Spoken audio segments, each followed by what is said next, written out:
हरे कृष्णा। आशा है आप सभी लोग श्री कृष्ण और राधा रानी की कृपा से स्वस्थ और प्रसन्न होंगे।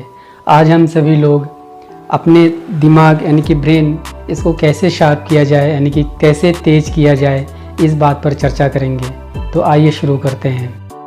आपने बहुत जगह लोगों को काम करते हुए देखा होगा और उनमें से सभी लोग एक जैसे काम नहीं करते हैं। कुछ बैठे रहते हैं, कुछ अपने शारीरिक परिश्रम करते हैं, लेकिन काम करने का तरीका अलग अलग होता है। क्योंकि जो बैठे रहते हैं वो शारीरिक परिश्रम करने के बजाय वो अपने दिमाग यानी कि ब्रेन से काम लेते हैं, इसीलिए वो बैठे बैठे काम करते हैं। हमारे मन में सबसे पहला प्रश्न ये आता है कि हमारा ये जो दिमाग है या ब्रेन है, इसकी संरचना कैसी है, ये कैसे काम करता है। तो आइए समझते हैं। हमारा दिमाग यानी कि ब्रेन का वजन हमारे संपूर्ण शरीर के वजन का मात्र 2% के लगभग होता है। मानव मस्तिष्क में लगभग 2 बिलियन न्यूरॉन्स होते हैं और पूरे जीवन में हम सिर्फ 2 से 3% न्यूरॉन्स का ही प्रयोग कर पाते हैं। पर इनमें से कुछ लोग ऐसे प्रतिभाशाली के धनी होते हैं जो अपने जीवन में 4 से 5% न्यूरॉन्स का प्रयोग कर पाते हैं। और यकीन मानिए, यदि आप भी अपने जीवन में बहुत महान बनना है या महानतम व्यक्तित्व के धनी बनना चाहते हैं, तो आप भी अपने दिमाग को शार्प करिए और इसके न्यूरॉन्स के 4 या 5% का प्रयोग करिए, तो आप ज़रूर चमकने लगेंगे। मानव मस्तिष्क या ब्रेन एक कंप्यूटर की तरह काम करता है। ये शरीर और सेंस से इंफॉर्मेशन रिसीव करके वापस लाता है। यह ब्रेन एक मशीन से कई गुना शक्तिशाली होता है। ब्रेन का विकास 3 खंडों में होता है। पहला है फोर ब्रेन, दूसरा है मिड ब्रेन, तीसरा है हिंड ब्रेन।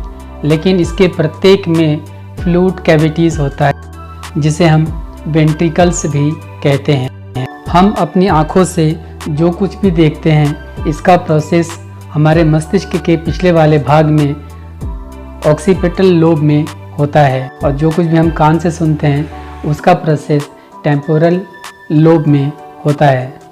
जब हमारे ब्रेन में चोट लगती है तब हमें दर्द का बिल्कुल एहसास नहीं होता है। इस ब्रेन को कैसे शार्प किया जाए, कैसे तेज किया जाए। सबसे पहला बिंदु है कि उचित और नियम पूर्वक पानी पीना चाहिए। आप आश्चर्य करेंगे कि हमारे दिमाग का 75% भाग पानी से बना हुआ होता है। इसीलिए जब हमारे शरीर में पानी की कमी होती है तो हमारा दिमाग भी शरीर के साथ साथ डिहाइड्रेट हो जाता है, यानी कि वो भी पानी की कमी से अवश्य प्रभावित होता है। और इससे बचने के लिए हमें नियमित रूप से और नियम पूर्वक पानी पीना चाहिए। लेकिन नियम क्या है? मान लीजिए आपके शरीर का वजन 60 किलोग्राम है, तो उससे 10 से भाग दीजिए और जो अंक आपको प्राप्त होता है उसका 30% पानी आपको दिन भर में पीना चाहिए। यही नियम से यदि आप पानी पिएंगे तो आपके दिमाग कभी डिहाइड्रेट नहीं होगा और बिल्कुल तरोताज़ा रहेगा। दूसरा बिंदु है संतुलित भोजन। लेकिन इस संतुलित भोजन में आप कभी भी महंगे चीज़ों को शामिल मत करिए, क्योंकि संतुलित भोजन में दाल, चावल, रोटी, साग, सब्जी इत्यादि सभी आ जाते हैं। इसीलिए इसी का सेवन करना चाहिए।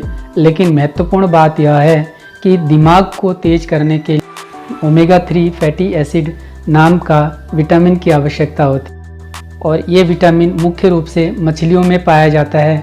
लेकिन जो लोग शाकाहारी हैं वे भी इसका फ़ायदा उठा सकते हैं। उनके लिए होता है फ्लैक्ससीड यानी कि अलसी। हमारे ब्रेन और हृदय के मांसपेशियों को पूरे दिन भर में 1.8 ग्राम फैटी एसिड यानी कि ओमेगा 3 की आवश्यकता होती है। और यदि हम 1 चम्मच अलसी या उसका पाउडर प्रयोग करें अपने भोजन में, तो 1.8 ग्राम ओमेगा 3 से भी ज़्यादा विटामिन इसमें मिल जाता है, जो हमारे दिमाग या ब्रेन और हार्ट के मसल्स के लिए पर्याप्त है।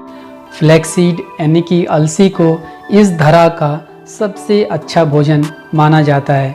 इसीलिए आप अपने भोजन में इसको अवश्य शामिल करिए। प्राणायाम, ध्यान और आराम।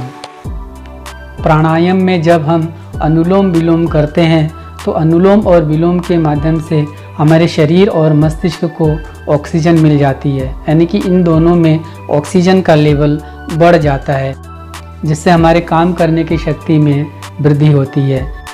और नियमित रूप से व्यायाम करना चाहिए, क्योंकि व्यायाम करने से हमारे शरीर की मांसपेशियां मजबूत होती है।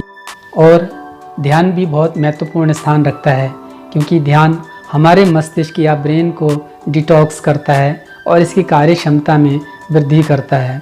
और आराम बहुत ज़रूरी है। जब हम 24 घंटे जागते हैं बिल्कुल थके थके से हो जाते हैं, इसीलिए जब आप काम करते हैं, पूरे दिन परिश्रम करते हैं, तो कम से कम 7.5 घंटे की निद्रा आपको ज़रूर लेनी चाहिए। यानी कि जल्दी सोइए और जल्दी उठिए, लेकिन ध्यान रखिए जल्दी सोने और जल्दी उठने के बीच में आपको कम से कम 7.5 घंटा अवश्य सोना है। और काम करने के दौरान जब भी आप थकान महसूस करें तो मौका मिले तो 10-5 मिनट का एक झपकी अवश्य ले लीजिए, जिससे आपकी कार्य क्षमता में अवश्य वृद्धि होगी। ब्रेन एक्सरसाइज और ब्रेन गेम। मान लीजिए आप दाहिने हाथ से लिखते हैं तो प्रयास करिए आप कुछ समय के लिए बाएं हाथ से लिखने की, क्योंकि जब आप बाएं हाथ से लिखेंगे तो आपका मस्तिष्क या ब्रेन बिल्कुल सक्रिय हो जाता है कि कहीं गलती ना हो। और ब्रेन गेम के अंतर्गत दूसरा आता है चेस खेलना। यदि आप चेस जैसे दूसरे अन्य गेम खेलेंगे, यदि चेस भी आप मन लगा के खेलते हैं, तो यकीन मानिए आपका ये जो दिमाग का घोड़ा है ना, ये भी अवश्य दौड़ने लगेगा। इसके साथ साथ इसके एक्सरसाइज भी ज़रूरी है। किसका? यानी कि मस्तिष्क या ब्रेन का। च्युइंगम चबाने के दौरान आपके मस्तिष्क का एक्सरसाइज स्वयमेव होता जाता है और ये काम के प्रति बिल्कुल सजग रहता है।